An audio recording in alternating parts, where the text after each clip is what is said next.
Olá, sejam bem-vindos à Rádio SBOT. Hoje, neste podcast oficial da Sociedade Brasileira de Ortopedia e Traumatologia, nós temos dois colegas que dispensam apresentações diante da grandiosidade de seus currículos, profissional e pessoal. Esses dois profissionais deixam suas marcas no trabalho assistencial impactante aos pacientes ortopédicos e de cirurgia da mão, na dedicação ao ensino aos médicos residentes e aos alunos de escolas de medicina, e na brilhante contribuição institucional nas sociedades de especialidade que eles representam, a SBOT e a SBCM. Sejam muito bem-vindos, meus caros amigos, professor Arlindo Pardini e professor Ivan Chacur. Por favor, fique à vontade para as suas considerações iniciais, professor Pardini.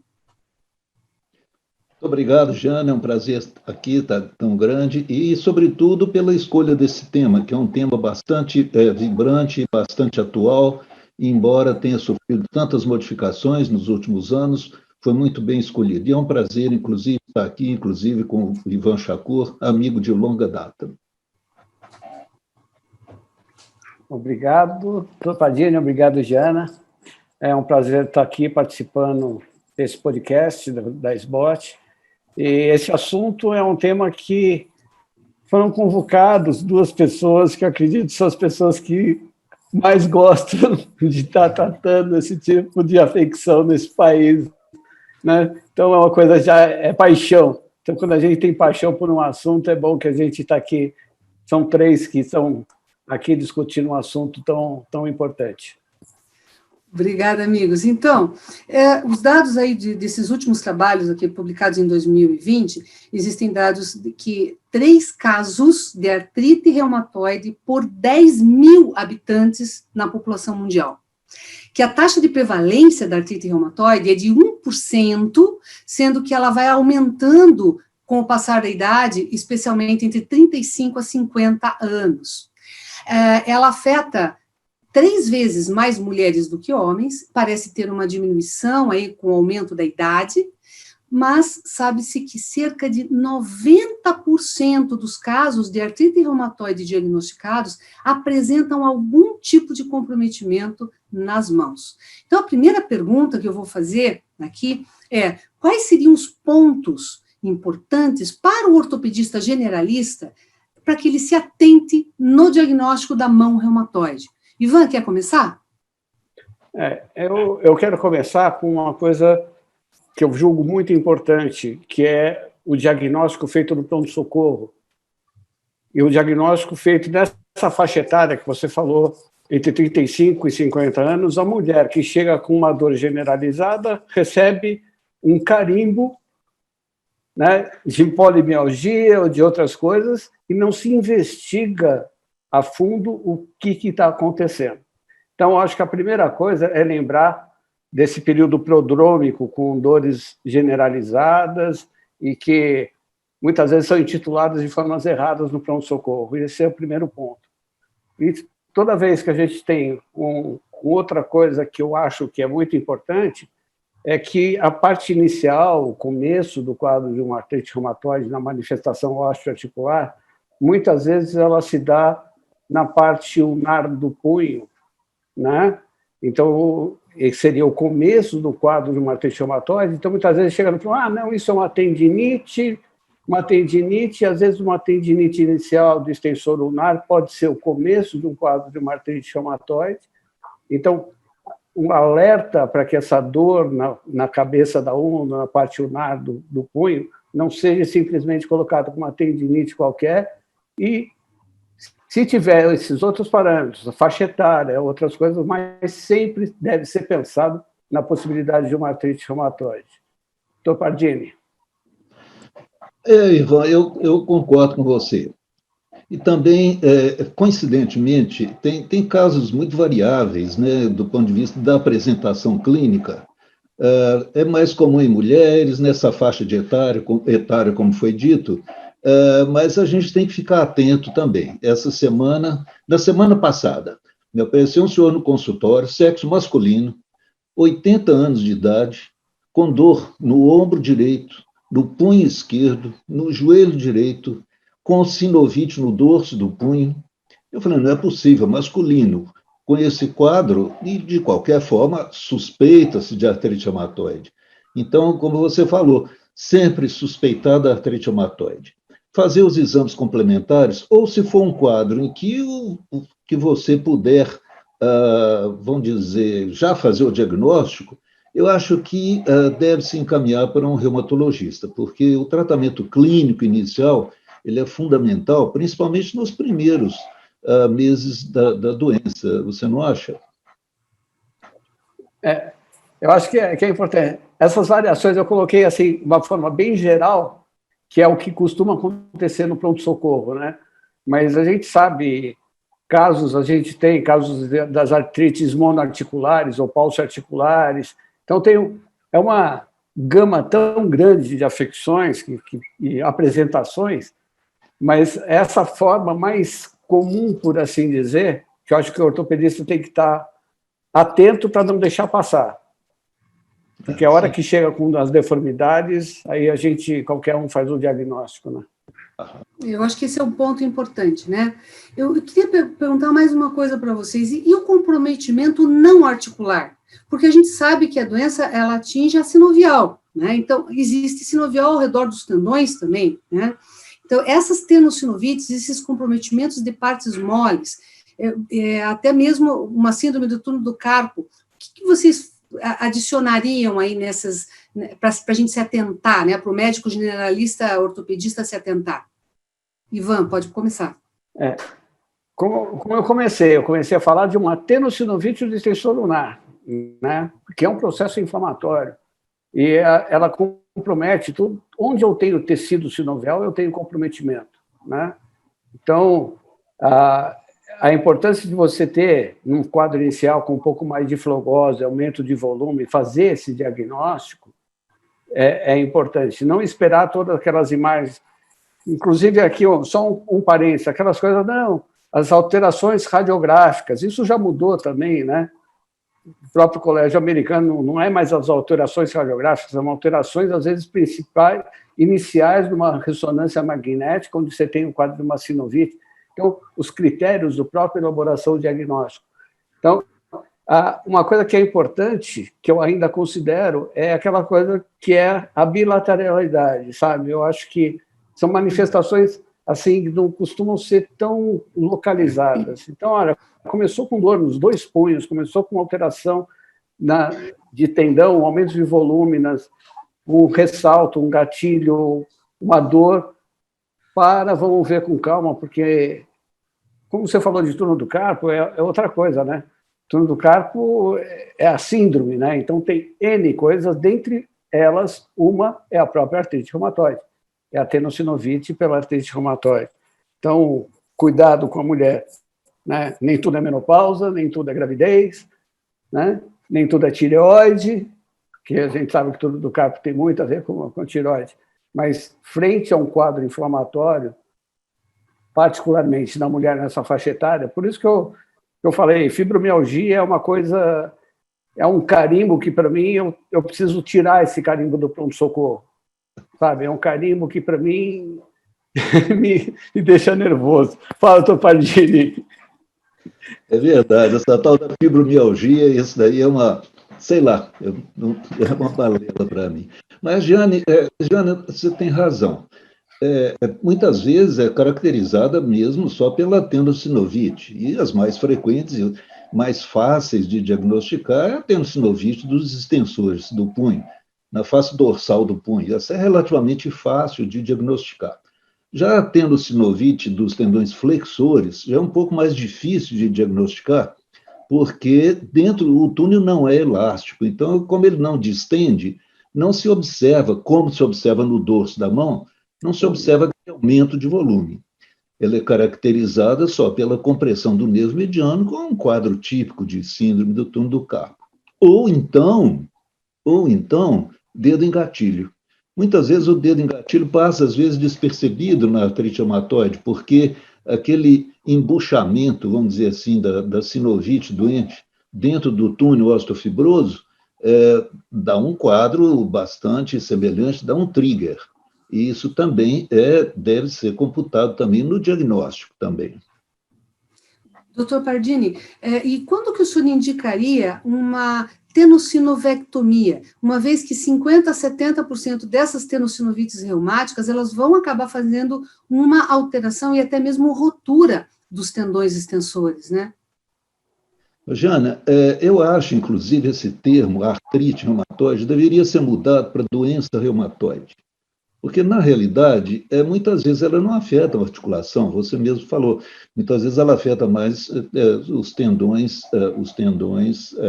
flexores ou extensores. Uma vez que eu faço o diagnóstico, eu, particularmente, encaminho para o reumatologista.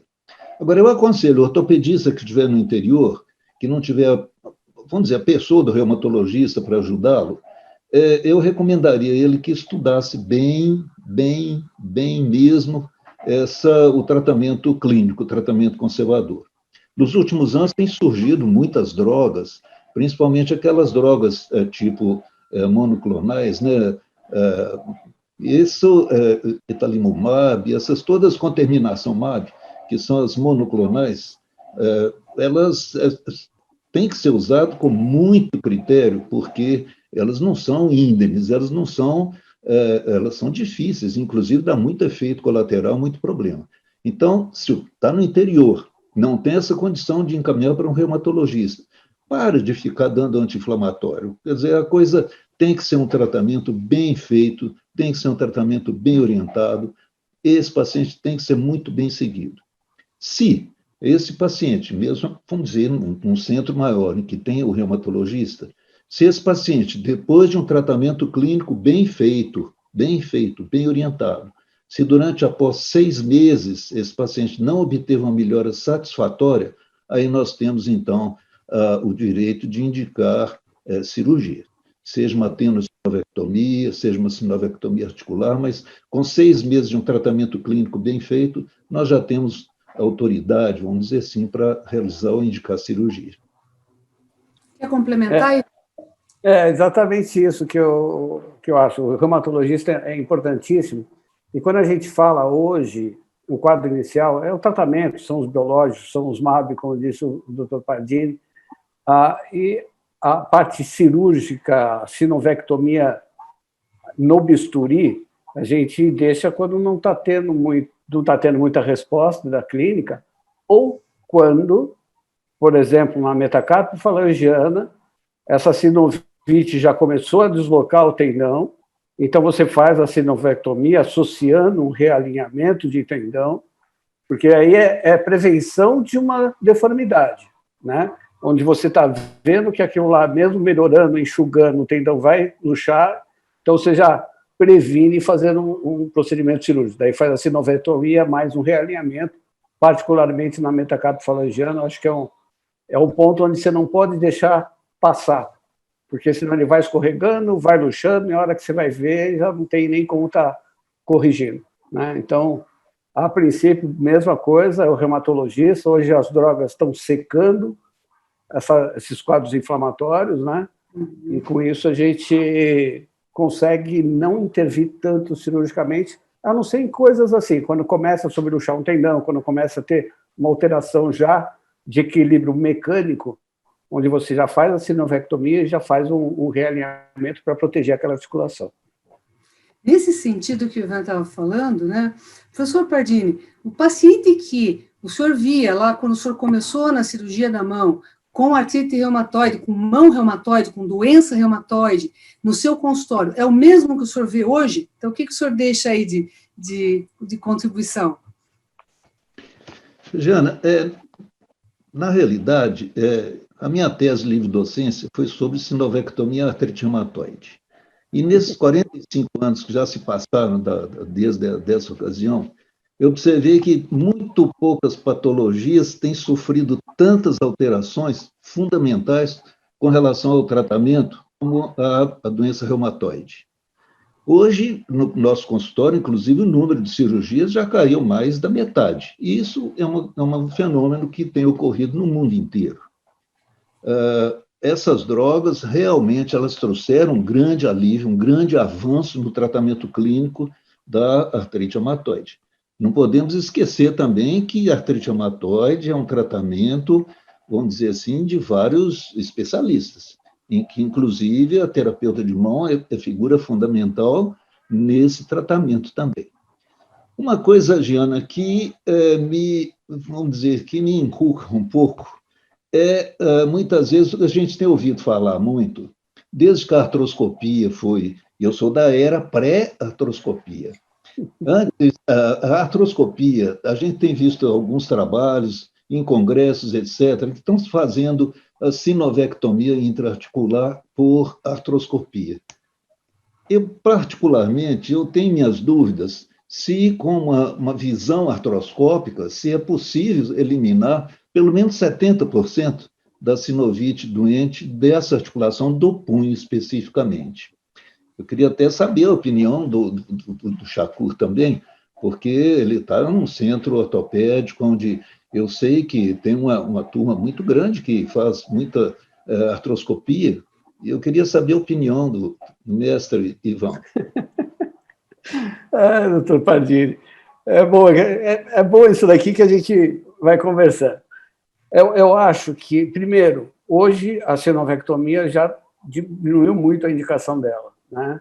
Primeira coisa, eu também diminuiu. Eu acho que são coisas que Lembrando, hoje de manhã no ambulatório apareceu uma criança com 9 anos de idade, chegou lá com uma história de ter luxado o punho fora, que deixaram imobilizado. Então, assim, uma paciente com síndrome de Down. Mas a hora que eu olhei para a mão da criança, aquela cabeça da urna lá em cima, ou seja, o carpo todo lá para baixo. Eu olhei e falei, escuta, vocês estão discutindo o quê? Olha a criança, né? Um quadro de uma artrite reumatoide já florida. Então, só um parênteses, porque a RJ ela é muito mais agressiva e ainda chega para a gente com deformidades importantes. Não tão florida, mas já com deformidade. Com relação à artroscopia, eu acho que a artroscopia permite, sim, uma abordagem boa de limpeza, dá para limpar muito bem a articulação, tá? Eu só não vejo tanto caso assim de artrite necessitando de uma limpeza cirúrgica artroscópica. Eu acho que ela consegue abordar bastante bem a articulação. E com relação também a essa evolução, aí já é um parecer do que eu tenho sentido, né? Os pacientes com artrite reumatoide, eles melhoram da dor, tudo, mas eles têm vindo com uma certa limitação de movimento, que eu falo, estão vindo com uma artrite seca, por assim dizer, né? Então, às vezes você já vê um punho um pouco mais enrijecido, às vezes doloroso, né?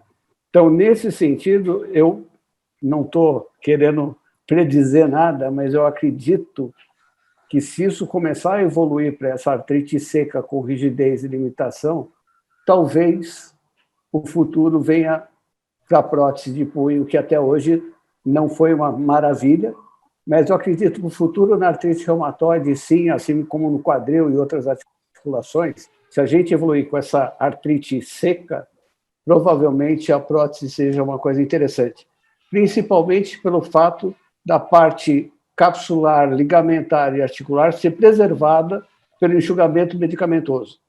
Tá? Então, isso não é uma previsão, mas é alguma coisa que está sugerindo essa evolução que a gente está tendo, pelo menos os pacientes que têm vindo com artrite reumatoide.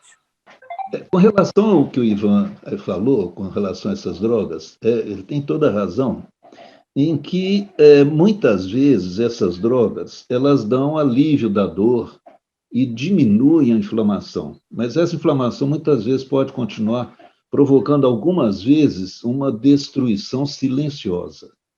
E que muitas vezes, ultimamente isso tem acontecido no meu consultório. Chegam pacientes que não estão com aquele quadro tão berrante da artrite reumatoide e radiograficamente o aspecto de artrose. Então, muitas vezes é difícil, numa fase, um paciente já tratado dessa forma. E muitas vezes esses pacientes tratados dessa forma continuam aquilo que eu falei, uma destruição silenciosa da articulação.